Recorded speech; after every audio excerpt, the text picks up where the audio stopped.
this dude truly believes that the girl's still alive. Because I mean, even the viewer at that point still believes it. Because like this is more of a twist for the viewer than it is for anyone in the movie.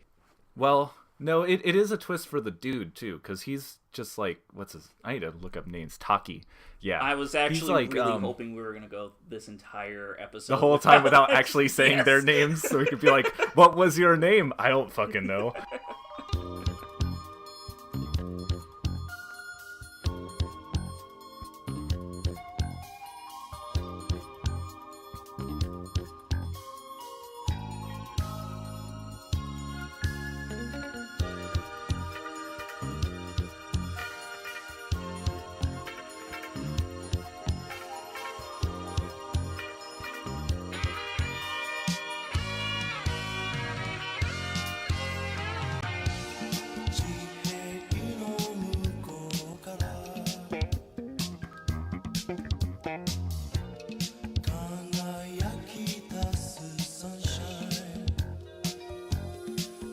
Welcome to another edition of the WMC Weekly Podcast. I am your host, CJ Hitchcock, and with me I have the ever-lovable Jimmy Gnome. Hello. I'm Jimmy Gnome, at Jimmy Gnome 9. It's just me and Jimmy this week. We had some scheduling conflicts. Mostly my fault, new job. Before we get into our main topic, which is your name, I want to at least try and win some, favorability a little bit this week, because I'm pretty sure I'm going to make a lot of people upset this week. I have this new job. It's a security job at the airport. You can figure out what it is. Mm-hmm. I've been noticing that there are a lot of comic book fans that go by the line going through security at the airport. Not a lot of anime fans. Mm-hmm. How do you tell? Well, I mean, you got the Harley Quinn shirts. Okay, and the Batman shirts. So, to my surprise, another really fun thing with the airport is that we actually get a surprising amount of people from other countries coming through our airport. Mm-hmm. Mm-hmm. So it's really cool to see different passports from Belgian passports, German passports, Chinese passports. Today, and this actually happened a couple of hours ago, there were these two Chinese guys. One of them was around my age, which is late 20s, and another guy was maybe in his 40s, looked like a father-son kind of team. They had Chinese passports with them, and I was like, oh, cool, and they put up these 4, decent-sized suitcases up onto the belt to go ahead and get it through the x-ray machine. Now, one thing that I noticed was that on one of these belts was a little keychain, like a really big rubber one that's really nice that you can buy at conventions for $15. Yeah. Of Luffy from One Piece. Nice. And I'm just like, oh, cool, it's a One Piece fan. I am generally a very awkward person in real life, if you can't tell. And my first thought would be like, oh, wouldn't it be awesome if I just started doing the pirate rap from the 4Kids? Oh my god, did you?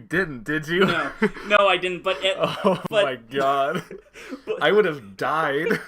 But just the thought in my head of me just going gabu gabu to this Chinese guy who's probably never seen the English dub of this thing, expecting him to know what it's from. Just it was kind of funny, but I'm just like, screw it. I'm just gonna continue doing what I'm doing. So the baggages go through the x-ray machine, and the x-ray machine freaks out. Okay. It just starts going nuts. And so everyone's like, okay, we got to open this up and take a look at it. Mm-hmm. So they take it over to the area in the back, and they open up all 4 of these cases, and the guys are smuggling tobacco. Really? Giant heaps of just uncut tobacco. Well, what looks like tobacco. Could be something different. Again, I didn't get a good chance to talk to the security guards in this matter, and when stuff like this happens, it's kind of a need to know kind of thing, and I didn't have a need to know. So I was just kind of being a nosy Nancy. But I was so shocked because I'm just like, oh no, this One Piece fan is an actual pirate who's smuggling goods. Oh, beautiful. Just like, no. I had that thought, I'm like, oh my god, I'm the Navy! Damn, you should have asked him what his gum fruit was. That is good. Man. The one time that you see an anime fan, they've got to be a criminal. Yeah, anime fans are criminals, confirmed on this show. My own eyes, I've seen it. I can attest. And that was my first week on the floor. That's nice. Good signs of things to come. So going on to our main topic this week, we're going to be talking about a name. A certain name. Your name. My name, your name, somebody's freaking name. I'll put this out here right now. I really did not like this movie. I actually kind of hated it, like, quite a bit. Rage-inducingly wise. I will do my best to be civil here as I'm talking about this movie. But Jimmy, what exactly did you think about this one, just in general terms? Okay, so I am a big Makoto Shinkai detractor. I've seen, like, most of his popular films, I think. 5 Centimeters, Garden of Words, and Tales from a Distant Star, I think is what it's called. I'm not into his brand, I guess. Like, right. It in any sense. He tells really overly sentimental stories, and I don't think that they're told particularly well. And a lot of people really like his art too, like the kinds of art that's present in his films, and I sort of hate it most of the time. 5 centimeters per second, people are like, oh, it's actually 5 wallpapers a second. But I think the only people who use those sorts of like gaudy rainbow colored sky pictures, I think it's gross looking. I think it's like very middle school kind of no real idea of what good design is. It's just sort of like a bunch of colors on things. So like I just don't really like his films at all. And I've been like talking shit about this movie for a long time now. This came out around the same time as Koi no Katachi in Japan, and I was like, A Silent Voice was the film that I wanted to see. I wanted that to come over, and we actually get Your Name, and I'm just like, ugh. But I guess I go ahead and go see it just to see it, because I mean it is the most popular anime film of all time in Japan. So, and not only that, but like it's very rare for an anime film to get a wide release like this one did. It is, yeah, it is. It's like a Hosoda level, like, because it was at tons of theaters around me. I was really surprised. Yeah. Just how many were carrying it. But I was like, whatever. I mean, it was like the day after I went and saw Kizu Part 3, and I went and saw this film. It was not nearly as good as Kizu Part 3. I will say that I was pleasantly surprised by this film. I'm not a big fan of it. I wouldn't buy it on Blu-ray or anything like that. But, I mean, it was a decent way to spend the afternoon, I think.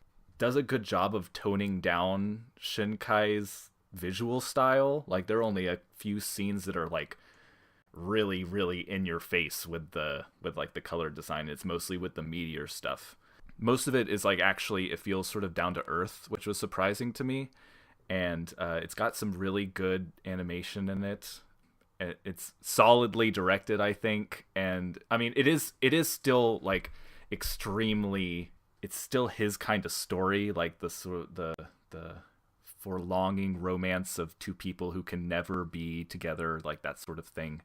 I don't know. Like, I still am not a big fan of that sort of setup, but for as it was executed, I thought it was a lot better than what I was expecting. And I think it's like a solid like date film.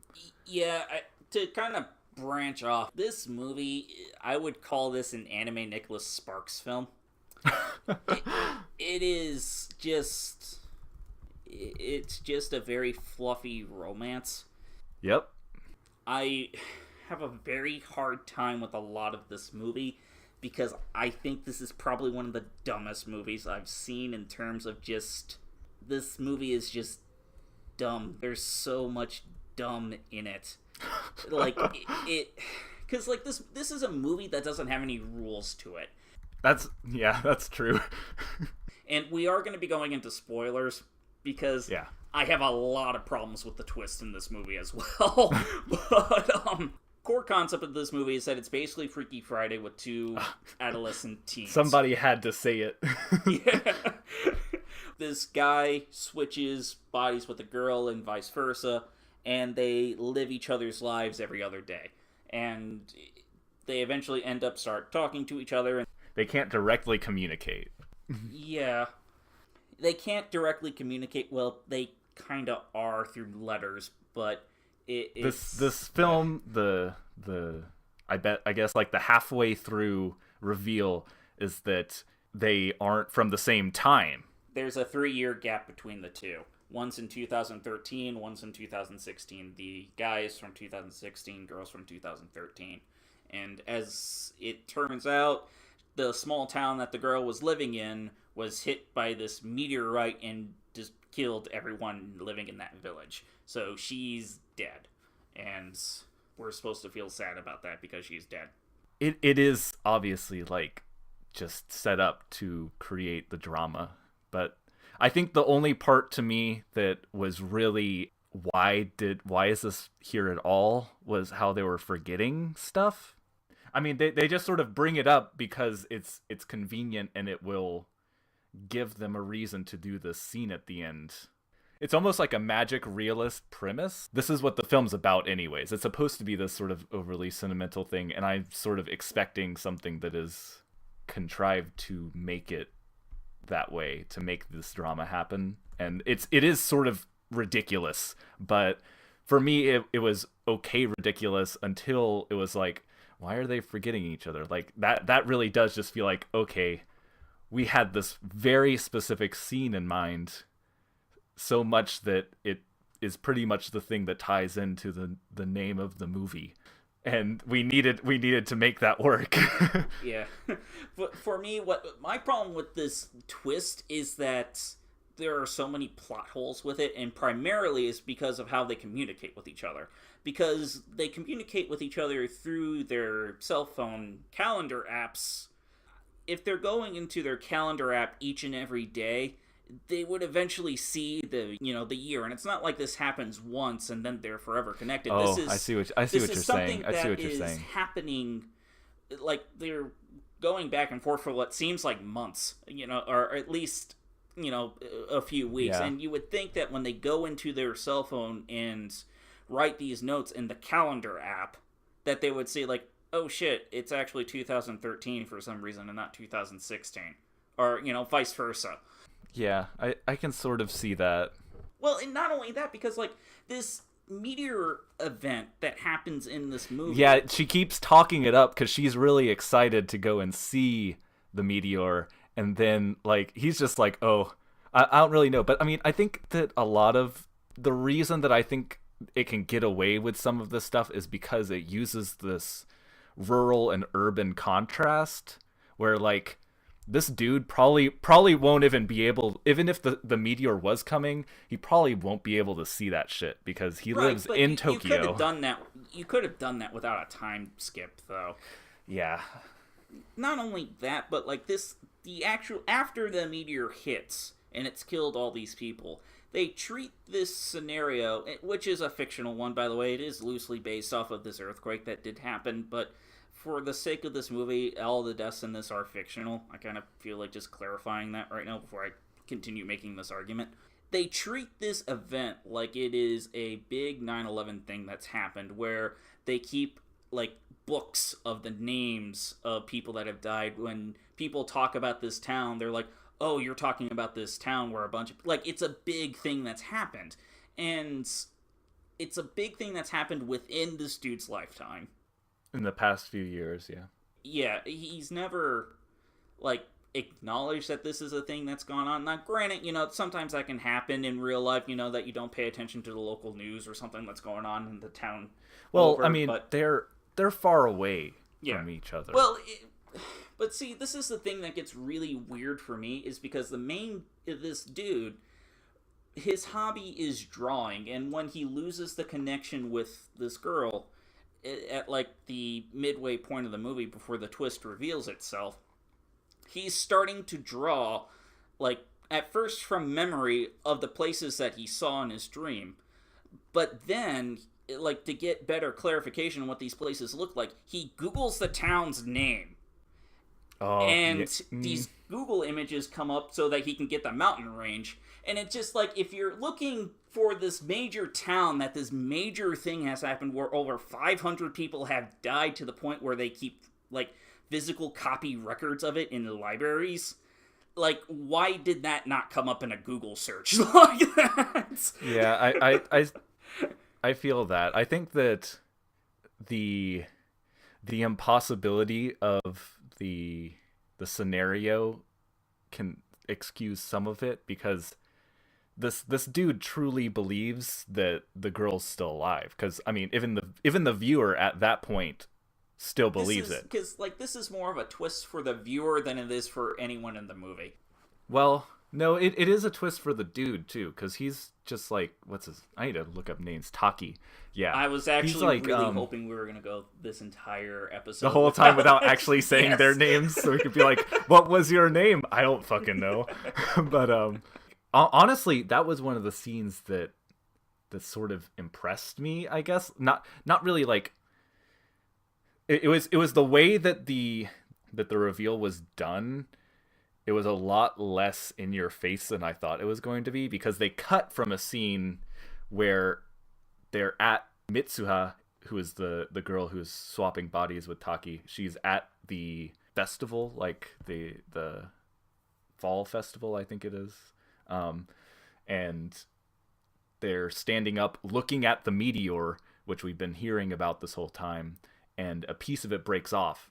And then it just cuts away, and then they do this sort of slow burn, Taki going to the city and researching, and then it sort of dawns on them that the meteor struck and everybody died, and then the viewer thinks back to that scene, and it's, I don't know, to me it was like, ooh, that sort of gave me a little bit of something, a little shiver. Well, and that kind of leads to my other problem with this movie in general, is that I'm really angry that this movie has a happy ending where everybody lives, because the idea of these people being dead and gone is it's a very heavy topic, especially when you're dealing with a natural disaster, which I'll get back to that in a minute. It feels like when you kind of magic away all of these deaths that was supposed to be very impactful to this county and whatnot, and they're just magically alive again. Like, it feels like, what was the point of even killing them? Like, why couldn't you have just had the girl die by herself? Wouldn't that have been a bit more impactful, instead of just wiping out this entire neighborhood? Yeah, honestly, the whole thing with them trying to save the town feels, it rambles. It's like there are parts that work because it's Mitsuha's, like, development to become a more willing person who is actually doing stuff in her life and, like, controlling her life, and, like, standing up to, like, her dad and stuff. Like, there are scenes like that where it's like, okay, I get you, I see what you're doing here. But a lot of it, like, with the side characters, is just like, okay, I don't know. It feels like it's wasting screen time. I mean, there's a lot of stuff that feels like it's wasting screen time in this film. Sometimes it feels like it's more poetic than it is. Like, there are montage scenes. There's in this way film. too many montage scenes in this movie. Like, absolutely purposeless. Like, there's a point in this movie where it feels like, oh, okay, so this is where episode 1 would end if this was a series. Like, especially when like it dawns on them that they're switching back and forth, and then they have that moment where it just like, and I'm switching with this other person. And then it instantly cues into this ending credits type scene, and then for whatever reason it just keeps going on. There's even in some of those montage scenes, it even reuses footage, and like it's portraying like this really like beautiful poetic thing that's like this one moment that you can really feel something from, but it's just two people who have swapped bodies, and it's just like a narrative filling out. Like I can see using one of those to try and make it seem like it's passing time, and there are some cute little scenes in those, but I don't know why it was done as a montage. It makes no sense to me. It just doesn't work. Like it feels like a music video, honestly, and it doesn't really work as a music video. Yeah, it feels like the beginning intro scene is a music video where it just cuts to random things for no reason, like them aging next to each other. Yeah, I forgot about that. It's just so random and bizarre, especially at the beginning of the film. It's like somebody who is... You can tell that Shinkai was like, I've got this... He thinks that he has this absurdly beautiful thing. Like, he's so enraptured in this idea of like, oh man, these two people separated by time, but connected by the red string of fate. And it's just like, I just don't personally feel anything from that. Like they don't even really feel like there should be a strong romance between them. Maybe if anything, like it feels like a strong friendship, because like she sets him up with that girl who he works with, the coworker, and like they go on a date. And it was in that scene where the woman's like, "Oh, Taki, you're in love with someone else, aren't you?" or something like that. Yeah, like that comes out of nowhere. And I'm just like, whoa, wait, what? So now is the time where we believe that he is in love with this girl that he's swapping bodies with. And it's just, without any actual contact, I guess I don't feel that at all. They only see each other like twice in the whole movie.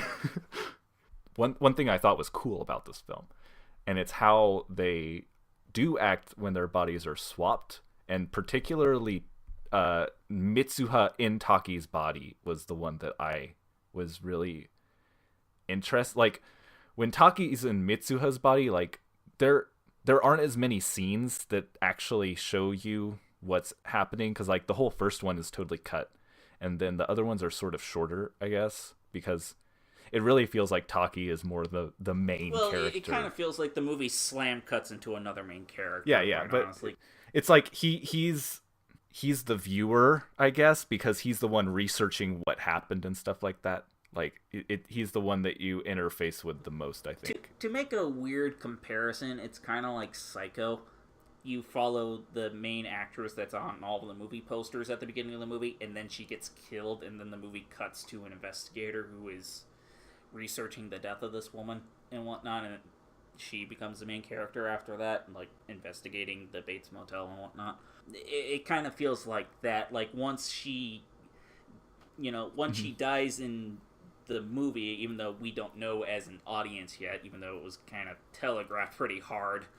It sort of becomes about like saving her as Taki, the hero, is taking his hero's journey, going into the cave and finding the way to save everyone. Yeah. But what I liked about the body swapping was, first of all, the voice actors don't change. It's still Ryunosuke Kamiki, who is voicing Taki, and Mone Kamishirashi, who is voicing Mitsuha, but they have to take a different voice to convey that a different person's in the body. And Mitsuha and Taki's body is just not something that you normally see in an anime. Like there are plenty of like body swap things, but most of the time it's sort of focused on the dude and the girl's body, and it sort of happens in this film as you'd expect it. Like even stuff that's not really, like, honestly, I was a lot more disappointed with Taki and Mitsuha's body, just because I don't know, they're just, it doesn't feel as much like him. Like it's just, oh, I've got to touch the boobs and then act more assertive. That running joke of him groping her boobs. They keep doing it. Even in like the really like serious parts, like when he knows what's going on. That scene, the one that you're talking about, let's build up the scene. Let's paint a picture. Taki's found out that this girl that he's been switching body with has died. He's gone through all this effort, and he finally has this way where he has, like, this little glimmer of hope that he'll be able to reconnect with her. He does the thing. It somehow works. He believes it. He goes to the cave, and he's like, I'm gonna drink this spit. And he doesn't know it's her spit. No, I'm pretty sure he knew. She gets really mad at him, and he's like, what the hell? I don't know what you're talking about. Well, no, because, like, he's saying throughout the entire scene is that he wants a part of her in him and whatnot, and that's why he goes to the cave to get this fermented sake thing that... There's a bit, like, I'll probably talk a bit about some of the earlier stuff regarding that, but, like, it does lead into the best scene of the movie, which is when he trips for no reason, but it's like, it's time for the plot to happen, so he trips. And then it just, like, bursts into this crazy scene with like, incredible animation of just, like, I mean, it's really... It is probably the most poetic thing about the film. Yeah, that scene by itself with the string kind of flying around the screen and you see bits of her backstory and whatnot, that scene is really good and worth watching by itself. But I don't think that justifies watching the entire movie. Then it just sort of, like, and hops then it just into, cuts like, back into okay, the movie. it's time for the plot to happen. And yeah, then it leads up to the scene where he wakes up. And see, because for me, like, this was the one scene where I was just like, okay, this scene actually works a little bit for me, where he has finally, like, yes, I can save this person. Like, it felt like this should have been a very great, serious moment where he feels relief and happiness that he is able to save her life and whatnot. And then it just slam cuts into boob groping joke.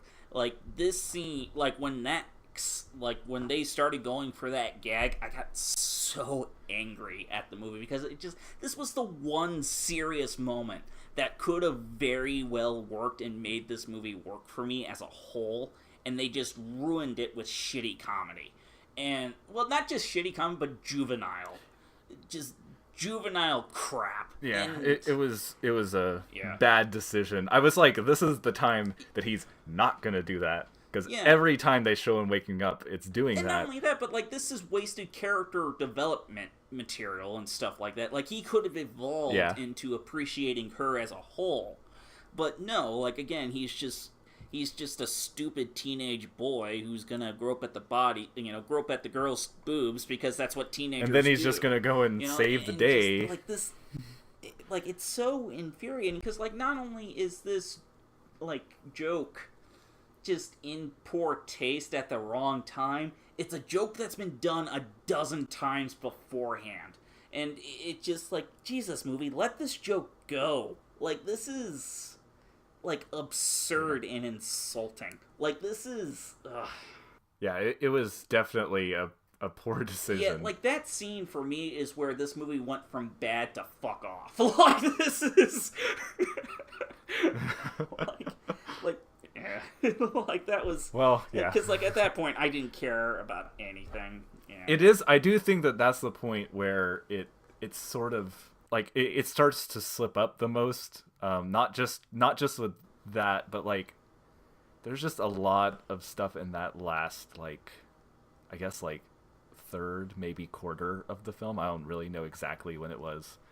Where it's just, like, that's when they're trying to save everybody, and it doesn't feel that great. There's the one scene where they finally see each other, and then that's undermined by this whole, like, oh gosh, we are forgetting everything, and we need to now we need to do the scene that everybody's doing. Everybody knows about, where you write the stuff on the face. For me, that did lead to the funniest. Like, granted, this was unintentionally funny. It's supposed to be surprisingly sweet. There was a good, I will say there's a good cut there, because she's like, he writes on her hand, and then he's like, all right, now you write on my hand, and then it just cuts, and she's gone, and it's like, ooh, that was pretty tight right there.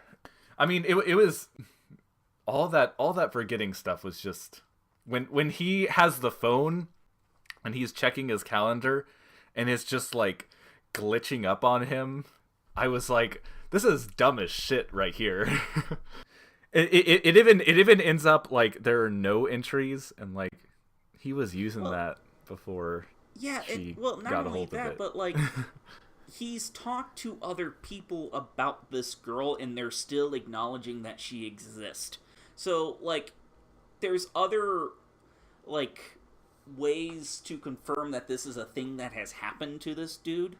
If it starts erasing the phone data, like he would have never ended up with the girl that he ended up dating with and whatnot, because again, like, they're only dating because she intervened and got him to date her and whatnot. Yep, like, that's true. If everything that she had done was erased, that relationship wouldn't have still existed. Their relationship is sort of ambiguous because they have to make it seem like the real relationship is the one with the main characters. Because, well, yeah. I mean, it's very obvious that his senpai is interested in him, mm-hmm. but then he's just sort of like, I have these delusions. And she's like, okay, whatever. Speaking of her, at what point in the movie did it establish that the dude in the glasses knew who his crush was? And that they were friends enough to meet up with each other beforehand? I don't really, like, I guess I just sort of let the movie take me for that ride. Like, that was that's mostly that's mostly how I feel like the best way to enjoy this film is to not think that hard about it. And appreciate some of the little nicer things that it does do, but it's still like, mm-hmm. like I said, it's a good date movie. Like, yeah, take a girl and then or a guy, whatever, and then you just sit down and watch this cute movie and like kiss or something. But I mean, there were a few couples in the theater when I went, mm-hmm. and it was like, this makes a lot of sense. Yeah, I mean, yeah, this is a solid date movie in the same way that a lot of Nicholas Sparks movies are good date movies. Yeah, like, yeah, essentially. Silly little romance movies that you're not supposed to take too seriously. But the problem is that this movie was put on such a high pedestal. Like, this was supposed to be the best blasted anime movie to ever grace us in existence. I thought somebody was gonna say next Miyazaki on this goddamn podcast. No, but you did. I did. I just broke the rule. But yeah, this is nothing. Yeah, this is absolutely nothing to write. It's not. About. It's not like it's. Oh, like it, I was about to say this is not like Hosoda, even like a Hosoda film worthy. But I really didn't like Hosoda's last film either. Yeah, so. well, like for me, like there's just better alternatives in terms of like romantic anime films and stuff like that. Like the movie I would highly recommend over this is from Up on Poppy Hill. That was actually a really sweet mm-hmm. movie about these two kids kind of learning about each other and kind of. I don't want to give away too much of this movie, but it is really sweet and is worth watching. Again, like there are a couple other ones that are out there. Red Line's a really good romance movie. That was a joke, but yeah, that one's pretty good. But very beautiful romance. I cried. Sorry, I was looking at my Blu-ray shelf, and I don't have a lot of anime on Blu-ray, unfortunately. But anyway, to get back to me. Like, okay, there are a couple things that I sort of want to talk about that I did really like about this mm-hmm. film. I liked its depiction of rural life a lot. Like, yeah, to a point. The whole scene where they do the where she does the dance and then spits into the cup, like, it's very well animated, and it's like it feels, I don't know, like it does a good job of representing a culture. Yeah, because that is one thing, because like I was trying to struggle last night when I'm just like, man, these characters aren't very well defined in terms of who they are, and then I kind of realized like, nah, that's not really true, because the main dude's draws, he's very artistic, and he is moved by this mm-hmm. event that happened, and it kind of led him to start making better architectural kind of stuff, which is kind of an interesting character development and whatnot.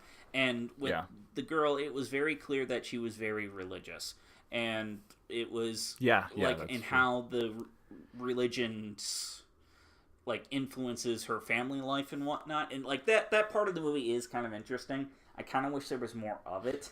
I really like the scene with the dream, where Taki has the dream. I mean, it's like, obviously, like, that's a kind of scene that is just there because it needs to be there for the plot, but it ends up being really, really engrossing because Taki is like us. He's the outsider of this culture, and he's sort of put in there, and it wows him. And like, honestly, like I was saying that I don't really like Shinkai, like that sort of wallpaper, like shitty DeviantArt kind of kind of a heavy thing.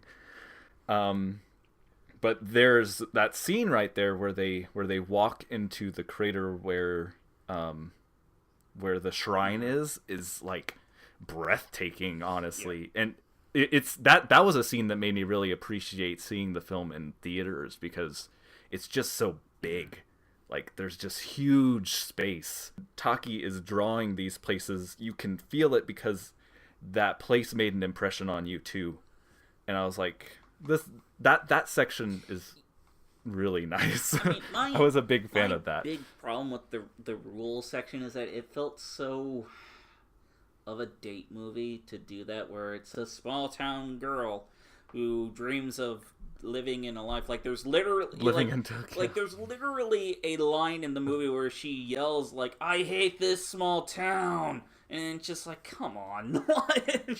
Oh no. Like, I think that's probably a sentiment that's just generally shared among a lot of people who live in rural areas. But it's one of those things where it's just like, it's done in so many other films, and in my opinion, that mentality of being stuck in a small town has been handled a lot better. I that's like how I was saying that I like it when Mitsuha is in Taki's body. That was one of the things that I liked, is how effectively Taki, who has Mitsuha in her body, but it's still like same voice actor, like it does a really good job of conveying that sort of wonder, I guess, and like the very different behavioral qualities and the different language and stuff like that. Like, I like that attention to detail. It was really, honestly, like, I was pretty into this movie. Probably for like the first half of it, at least. I was like, this is pretty solid. I'm like seriously into this, and then like all of the problems that we've already talked about sprung up. But it was still like I said, it's still like I think it's a solid little thing. Yeah, but the one last thing I do want to kind of talk about is the actual disaster that happens in this movie, because I kind of feel like the fact that this town was annihilated by a comet is so ridiculous that it's hard to take seriously, as seriously as the movie takes it to be. Because like I feel like if this was like an earthquake or a tsunami or something that would actually happen, or let me rephrase that, something that would more likely happen than something very far off in the realm of fantasy like in this movie, I would feel more for the people that had actually died and whatnot. I personally, I like the idea of the comet, mostly because the body swap, like, it's never explicitly mentioned that, like, the reason that it's happening. Like, they aren't like, oh yeah, this is the cause of this cosmic force. They never really explain that, which is good. I like that, because that would suck if they were like, oh, this is exactly how it happened.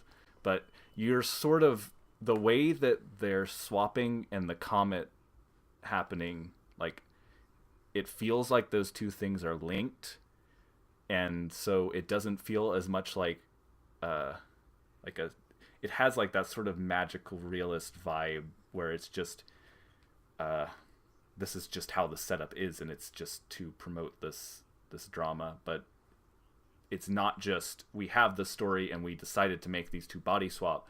we also have this other part. And I guess just having two parts that are connected, like even if it's not explicitly named, like that just feels right to me. But since we already had the sci-fi element of bodies swapping, having the natural disaster be something really ridiculous feels like it sort of fits to me. Yeah.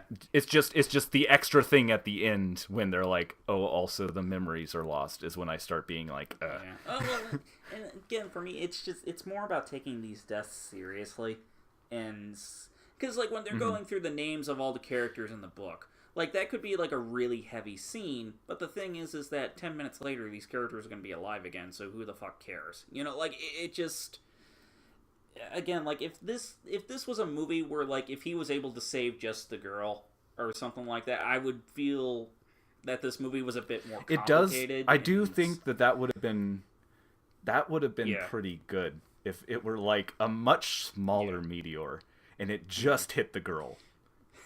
And all he has to do is move her like a foot to the right at the right time. And then it becomes a lot more focused because then you don't have all this stuff where like you have all the townspeople and like these kids' plan, which sort of doesn't work. It's one of those and then plans they where have it's to just like they just throw it in there so that the movie has an explosion. Like it just that's what that plan really feels like. Just like we need to plan a bomb. I mean, they needed to give that dude, the explosion man, they needed to give him his dues. I mean, he was cool enough. Like I liked, and even though I don't really like how Taki is in Mitsuha's body, sort of solving problems instead of her, I really liked how Mitsuha and that guy who was the explosion man, how they got along and had similar like there's that one scene where they have this plan and the other friend is like, she's not really sure, but these two who one of them is actually like it's the guy in her body, but they just act the exact same way, and it's like that's such a it fit. It worked really well. Like I like the chemistry right there, because it's like, oh, if Taki were actually in this town, maybe he'd be friends with this guy.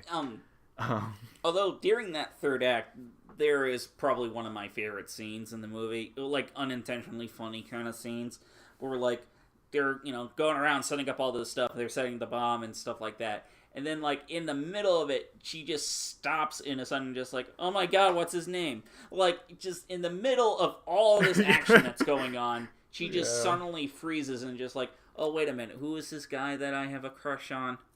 Oh, yeah, this is supposed to be a romance movie, I forgot. I guess to me, like, the biggest flaw is just that it never convinced me that these two were in love in enough to make these lengths reasonable. Yeah, but like all even if it was just friends doing this, it would have worked for me. But just the whole thing that has to do with the whole your name, remembering the name, remembering the love, the whole scene at the end where they look at each other and are like, oh, it's just all of that falls flat for me. So maybe it isn't that great of a romance flick if I'm not convinced that the main characters are actually in love. I mean, that's kind of the thing with a lot of like cheesy romance films, though, like Twilight, out of the top of my head, where you don't really, I don't know, that tends to be a flaw with a lot of romance films, is that they put in all these really fancy kind of scenes of big gestures of what people would do to prove that they're in love, but they forget to establish why these characters are in love and make it believable. I mean, I don't think that it would be like especially difficult to do. Yeah. It's just that the fact that the way that that this whole premise is set up is that they never actually interact with each other directly. I mean, it's essentially the same thing as falling in love with a pen pal, except they control part of your life for like every once in a while. And it's like, I can understand that there's probably some sort of connection there, but reaching these lengths seems really it's not justified to me. You know what this show reminded me of at some points? fucking Charlotte, which is bad.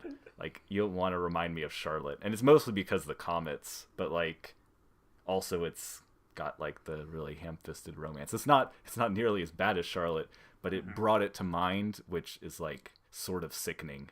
I guess, like, final thoughts on this film. I guess, like, I still am not a Makoto Shinkai fan. I think that he's gonna get a lot of attention in the coming years, and I'm still gonna keep my seat as like a detractor.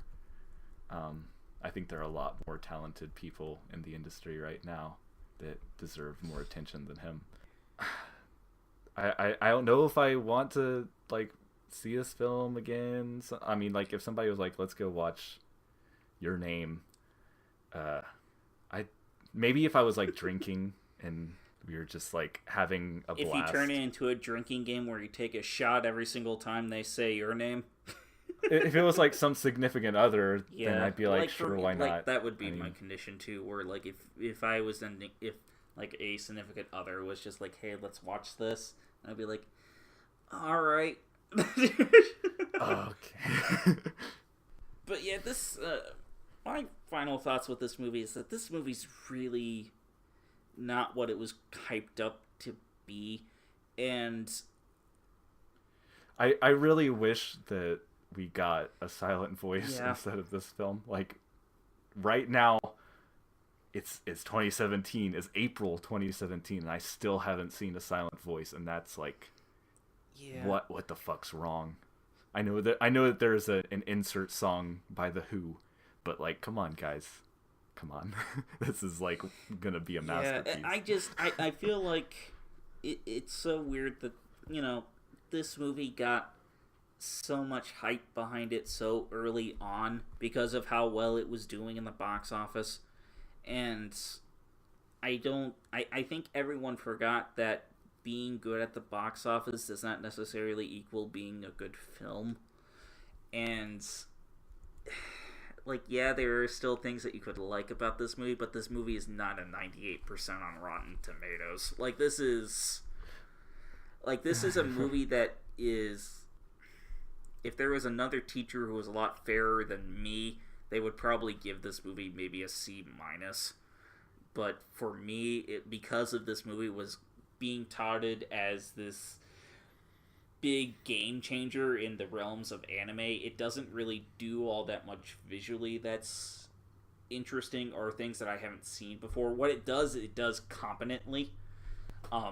Like, this isn't like a terrible film to look at or anything like that. Like, I'm not going that far, but again, like, I wasn't particularly wowed by anything that was going on screen. The story was making me question everything that was going on. I had a hard time liking the main characters and believing that these two people would fall in love, and its ending is so tedious and long and a little fan servicey a little bit, where it kind of feel like there was an alternate cut of this movie where people did die, and someone like, no, these characters have to live. We have to see every single one of these characters where they are now 8 years in the future, or 8 years from 2013, which would be 2021.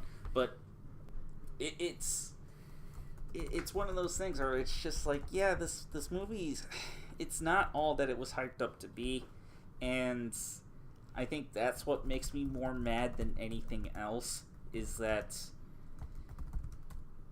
especially when you're trying to push a movie like this to the general public, people who aren't familiar with anime, like, I feel like if you tote this to people who haven't seen anime before, it's just going to reaffirm all of their negative opinions about anime. It's juvenile, it's convoluted, and just silly. To the point where it's very difficult to take it seriously, and I'm not surprised that this movie didn't do very well here in America because of that. Like, if we had, like what you were saying, a silent voice, which is, you know, a movie about a very serious topic that is very relatable to a lot of people here in this country, it probably would have done gangbusters. But you have this, well, I don't know if it would have gone gangbusters. But I feel like if anything, it would have had a better shot for like an Oscar nomination, or even like In This Corner of the World, which is another film that was released last year that still hasn't come out over here. That is probably a masterpiece, but I still haven't seen it yet. Like, yeah, we need those. Like that would have been a much smarter choice to like put your money on. Well, I don't know about smarter. I guess I probably don't know anything about how these companies work or how they expect to go on a little bit of a tangent here. I mean, a lot of this really boils down to that a lot of Western audiences don't respect animation as like a credible film making tool. Like they don't, like they see it as like, oh, this is the thing that entertained the kids for a while I go off and do chores. You know, like this is, again, like they don't value it as an artistic form. They don't see it as a way to tell a better story. They just see it as a set of keys to dangle in front of their kids. And that is the problem when you have other countries who do take the medium very seriously, and like that's why that doesn't really work here, because like it doesn't click that this is supposed to be something that's think serious, that, you know, and yeah, I think that Makoto Shinkai thinks that this film is extremely serious. Like he is sitting in his chair. Well, okay, it's like morning time in Japan right now. He's probably like sitting somewhere like drinking some cocktail because he's got a lot of money now, and he's like, yes, I made the greatest film of all time, and like. I don't know. Like, to me, that's just like, fuck you. I don't know. Yamada deserves that. Yamada deserves your money. Yeah, so, like, Look at me, like, standing up for A Silent Voice, a film that I haven't even seen.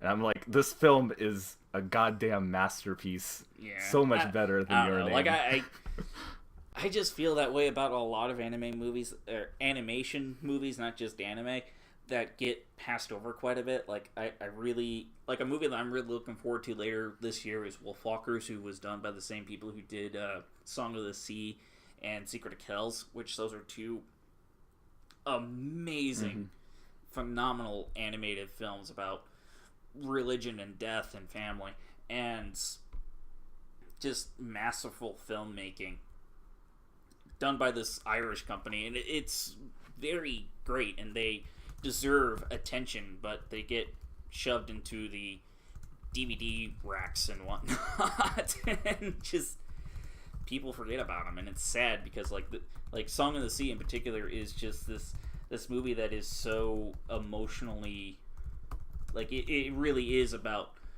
learning how to mourn the death of a loved one, and especially when you're at a very young age, and it is this very emotionally powerful movie, and it gets like, it's just a kid's film.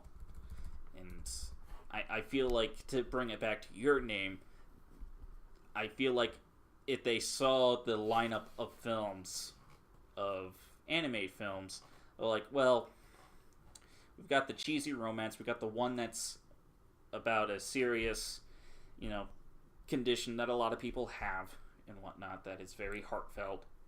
Let's go with the easier one that's easier to digest for a lot of people. I mean, yeah, I think that it's reasonable to think that Your Name would do the best in terms of making money among these three 2016 films that I mentioned.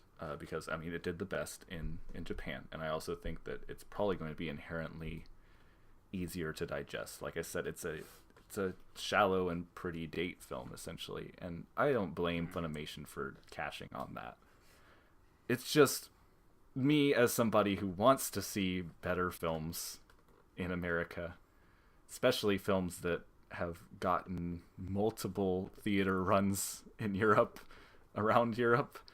I'm like waiting for this, and I've been waiting for it for so long. I'm just sort of disappointed that this is the one we got stuck with, just because it sold the most. Yeah, I mean, it makes sense. This to me. is a It's just, movie that the charts probably said that it was going to do very well, and unfortunately the charts were wrong. So that's going to wrap up our conversation this week. Thank you very much for joining us, and thank you for sticking around if you did. Again, I'm sorry we don't love this movie as much as everybody else does, but hey, you come to Wave Motion Canon for honest opinions. And yeah. That's right. So, again, like, we thank you for listening with us. We hope you continue to listen and not to send us hateful things on Twitter. Like, don't send hateful things to CJ Hitchcock on Twitter. Just You can send hateful things to me if you want. I'm up for it. At JimmyGnome9. All right. So, yes, no question this week, unfortunately. Again, this has been a bit of a slapdash week for me in particular, and I'm actually going to be away for a period of time, so there is going to be no new episode next week. Maybe something else, but Dang.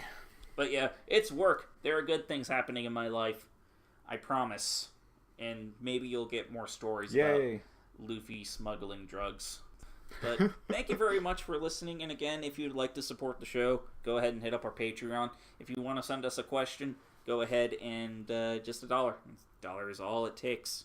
All right. And at the end of our show, like we're always going to do, we'd like to go ahead and have this time right now to give a little shout out to our 10 plus backers on the Patreon, and those are Osama_A, Cornelia Natsudi, Chris Magnifico, and Ben Grant. Thank you very much for your donations. We very much appreciate it.